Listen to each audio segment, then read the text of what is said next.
नमस्कार, आप देख रहे हैं सिटी सेंटर शो और आपके साथ मैं हूं गीता जोशी। शो की शुरुआत कर रहे हैं पहलवानों से जुड़ी बड़ी खबर के साथ। बृजभूषण शरण सिंह पर आरोप लगाने वाली नाबालिग शिकायतकर्ता ने कोर्ट में अपना बयान बदला है और नाबालिग होने की बात को स्वीकार किया है। ये बात शिकायतकर्ता के पिता ने एनडीटीवी से बातचीत में कही है। बातचीत में पिता ने ये बात स्वीकार की है कि नाबालिग ने 2 जून को दिल्ली के पटियाला हाउस कोर्ट में अपने बयान को बदला था। पहले दिए बयान में सुधार करते हुए खुद को बालिग होने की बात कही थी। और इस पूरे मामले पर ज्यादा जानकारी दे रहे हैं हमारे सहयोगी सौरभ शुक्ला। जो इस पूरे मामले में जो यौन उत्पीड़न का मामला है, इसमें बृजभूषण सिंह के खिलाफ 7 पहलवानों ने अपने बयान दर्ज कराए थे, आरोप लगाए थे, शिकायत की थी। इसमें 6 तो वयस्क पहलवान थे और 1 नाबालिग, जिसके बाद पॉक्सो की धारा लगा दी गई बृजभूषण के ऊपर। अब जब बृजभूषण के ऊपर पॉक्सो की धारा लग गई तो पीड़िता ने अपने बयान मजिस्ट्रेट के सामने दिए थे, लेकिन जो पीड़िता के पिता हैं उनके मुताबिक पीड़िता ने दोबारा अपने बयान बदले हैं जाके कोर्ट में। शुक्रवार को 2 तारीख को ये बयान कोर्ट में जाके बदले हैं। पटियाला हाउस कोर्ट में पीड़िता ने जाके अपने आरोप यौन उत्पीड़न के वही हैं, लेकिन उसने ये कहा है कि वो बालिग है, नाबालिग नहीं है। हम ये अपने दर्शकों को बता दें कि जब कोर्ट में 164 में बयान बदले जाते हैं तो ये जो अधिकार होता है कि वो जो बयान बदले गए हैं वो स्वीकार किए जाएं या नहीं किए जाए, इसका अधिकार मजिस्ट्रेट का होता है। जब ये बयान बदल लिए हैं, पीड़िता ने कह दिया है कि वो नाबालिग नहीं बालिग थी, तो अब ये कोर्ट का अधिकार क्षेत्र है कि वो बृजभूषण के खिलाफ जो पॉक्सो की धारा लगी है उसे हटाती है या नहीं हटाती है। अगर पॉक्सो की धारा हट जाती है, जिसकी संभावनाएं ज्यादा है, तो एक राहत की बात होगी बृजभूषण के लिए, लेकिन क्लीन चिट नहीं होगी, क्योंकि पीड़िता अपने जो यौन उत्पीड़न के आरोप हैं उन पर लगातार कायम है और जो रेप की धाराएं हैं, यौन उत्पीड़न की धाराएं हैं, उनके तहत मुकदमा अगर चार्जशीट करती है तो मुकदमा जो है चलता रहेगा। और आज ये साफ हो ही गया है, सरकार ने साफ कर ही दिया है। अनुराग ठाकुर ने कहा है कि दिल्ली पुलिस 15 तारीख से पहले अपनी जांच पूरी कर लेगी। तब देखते हैं कि जांच में सामने क्या आता है। बहुत एक्सटेंसिव जांच चल रही है, एसआईटी प्रोब कर रही है। एक महिला आईपीएस अधिकारी एसआईटी की हेड है। 200 से ज्यादा लोगों के बयान दर्ज किए जा चुके हैं। सभी पीड़ितों के भी, बृजभूषण के भी बयान दर्ज किए गए हैं। तो अब देखना होता है क्या निकलते हुए सामने आता है, लेकिन ये बड़ी खबर है। पीड़िता के पिता ने एनडीटीवी से बातचीत में स्वीकारा है कि पीड़िता ने अपने बयान बदल लिए हैं। पहले उसने बताया था कि वो नाबालिग है, लेकिन अब उसने सामने आगे कहा है कि वो बालिग है, यानी कोर्ट चाहे तो बृजभूषण के खिलाफ जो पॉक्सो की धारा लगी है उसे वो हटा सकता है। और शो में बाकी की खबरों के लिए चलते हैं मुंबई, मेरी सहयोगी पूजा भारद्वाज के पास। बृजभूषण सिंह की गिरफ्तारी की मांग पर अड़े पहलवानों की हुई केंद्रीय खेल मंत्री अनुराग ठाकुर से मुलाकात की खबर के साथ करीब 6 घंटे तक ये मुलाकात चली। इस बैठक में साक्षी मलिक और बजरंग पुनिया मौजूद थे। मीटिंग में 15 जून तक आरोपों की जांच करने, 30 जून तक कुश्ती संघ का चुनाव कराने पर सहमति बनी। साथ ही पहलवानों के खिलाफ दायर केस को भी वापस लेने की मांग की गई है। रेसलिंग फेडरेशन ऑफ इंडिया का चुनाव 30 जून तक किया जाए। Internal complaint committee wrestling federation की बनाई जाए और उसकी अध्यक्षता कोई महिला करे, जो महिला खिलाड़ियों को या बाकी खिलाड़ी आवश्यकता अनुसार सिक्योरिटी उनको मिले।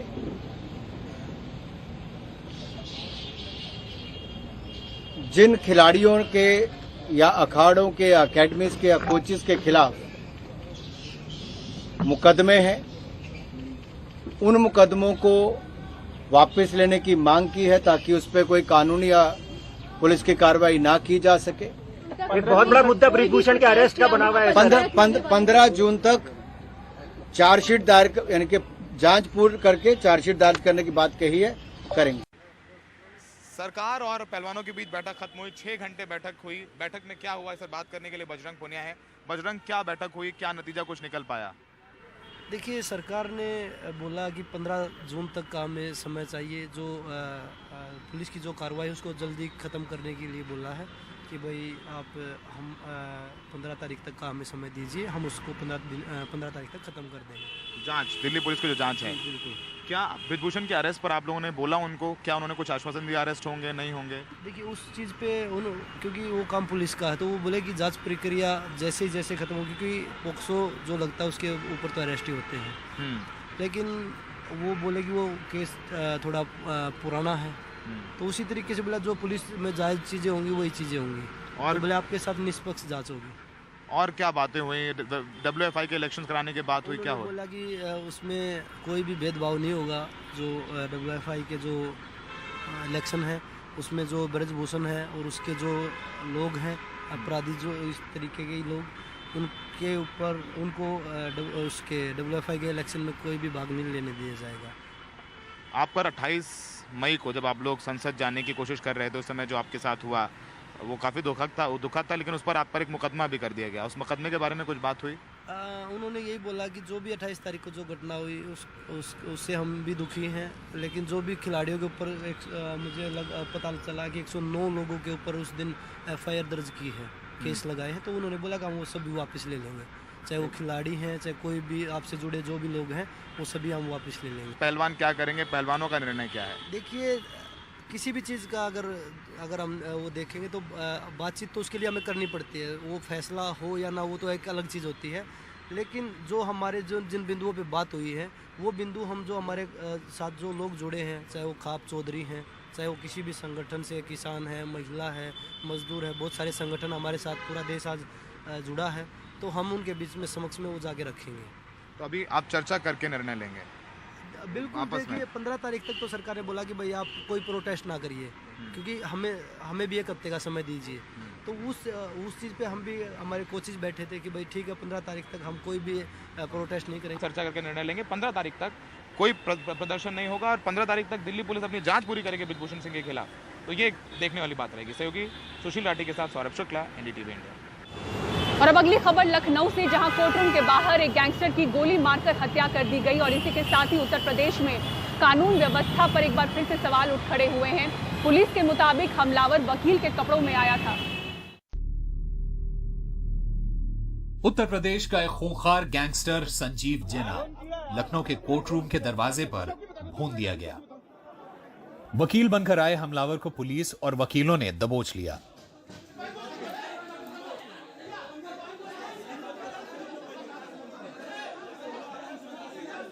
3:30 बजे के बाद लगभग पेशी का इंतजार कर रहे थे चैम्बर के बाहर, तो जब वो पेशी के लिए अंदर जा रहे थे उसी समय पीछे से ये हमला किया गया, और इसमें हमारे जो है 2 सिपाही इंजर्ड हुए हैं। फिलहाल तो वो आउट ऑफ डेंजर है, सेफ है। एक महिला, एक बच्ची और उसके पिता, ये 3 भी आए थे। उसमें महिला की अंगुली में थोड़ी चोट आई है, बच्ची को जरूर चोट लगी है जिसका इलाज चल रहा है। पुलिस का कहना है कि अभी तक इस हत्या का मकसद साफ नहीं हो सका है। राज्य सरकार के द्वारा एक 3 सदस्यीय कमेटी का गठन किया गया है, जो कि इन चीज़ों को देखेगी कि जो व्यवस्था माननीय उच्च न्यायालय के आदेश से सभी कोर्ट की सुरक्षाओं के संबंध में दिए गए हैं, उसमें क्या लापरवाही हुई है। जो स्थानीय स्तर पे जो SOP बनी थी कि किस तरह से यहाँ कोर्ट परिसर में आने जाने वाले व्यक्तियों की चेकिंग की जाएगी, उसमें कितना अनुपालन हुआ, क्या नहीं हुआ, इस संबंध में विस्तृत आख्या कमेटी के द्वारा शासन में प्रेषित किया जाएगा।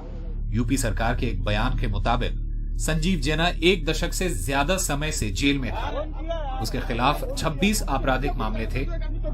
वो जेल से ही सिंडिकेट चलाता था।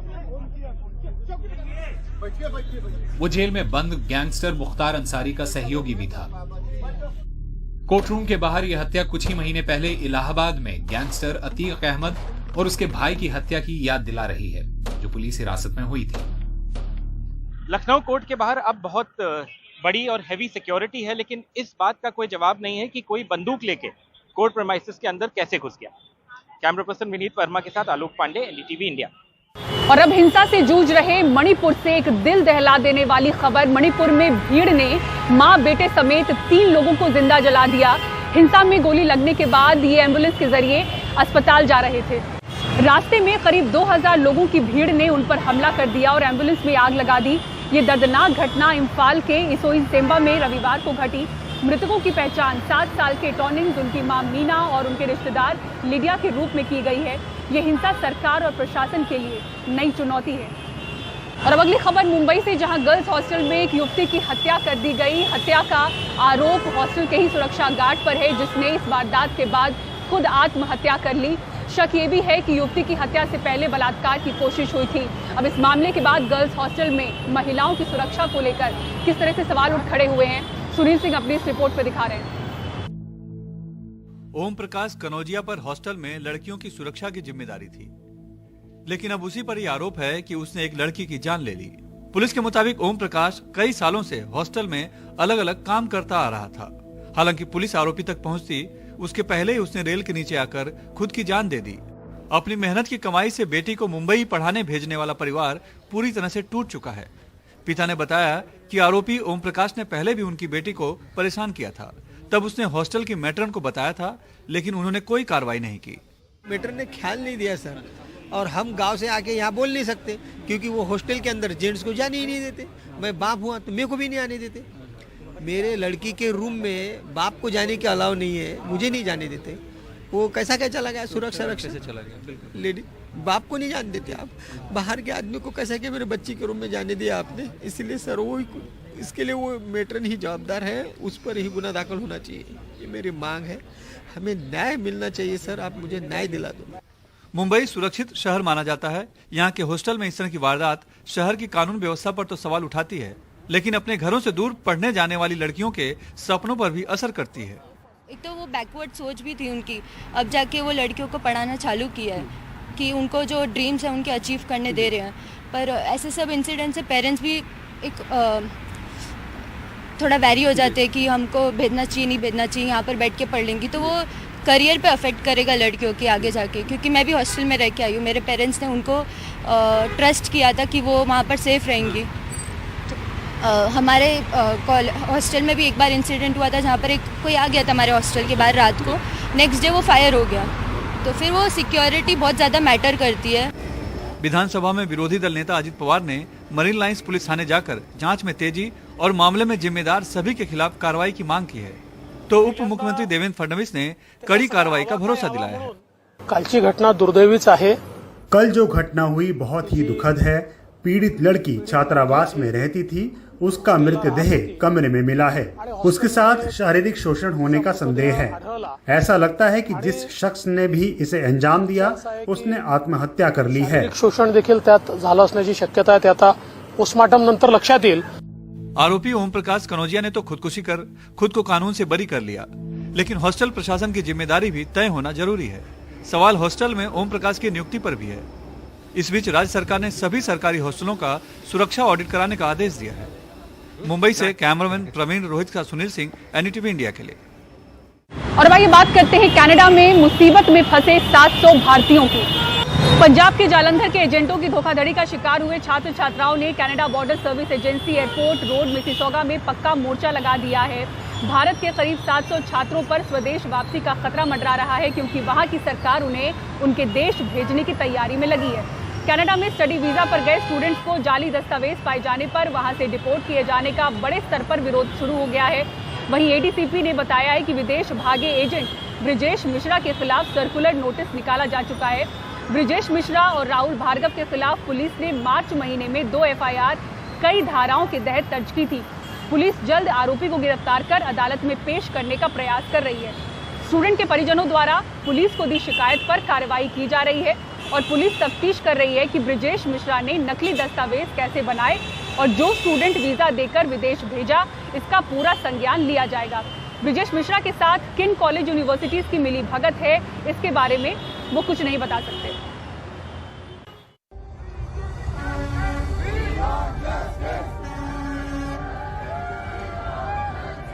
कनाडा में लगभग 700 भारतीय छात्रों को भारत वापस भेजा जा सकता है। इन छात्रों में ज्यादातर पंजाब के हैं। अधिकारियों का कहना है कि उन्होंने कनाडाई विश्वविद्यालयों में फर्जी प्रवेश पत्रों के आधार पर वीजा हासिल किया था, इसलिए अब उन्हें डिपोर्ट किया जाएगा। ਅਸੀਂ ਤੇ ਜਿਹੜੀ ਪੂਰੀ ਤਫਤੀਸ਼ ਹੈ ਉਹ ਸਟੂडेंट ਦੇ ਜਿਹੜੇ ਕੰਪਲੇਂਟ ਹੈ ਉਹਨਾਂ ਦੇ ਬਿਹਾਫ पे कर रहे हैं। ये पूरी तफ्तीश स्टूडेंट्स की कंप्लेंट के बिहाफ पर कर रहे हैं। हम पूरा वेरीफाई कर रहे हैं किस तरीके से डॉक्यूमेंट्स तैयार किए गए हैं।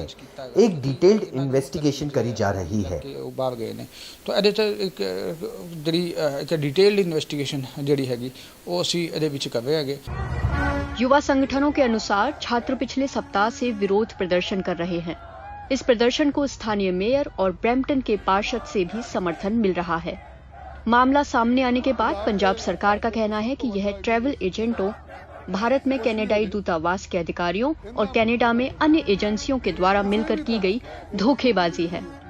ये जो मैटर है, एक मेरा ख्याल है पंजाब के इतिहास में सबसे पहला बहुत बड़ा इमिग्रेशन फ्रॉड हुआ, स्कैंडल हुआ।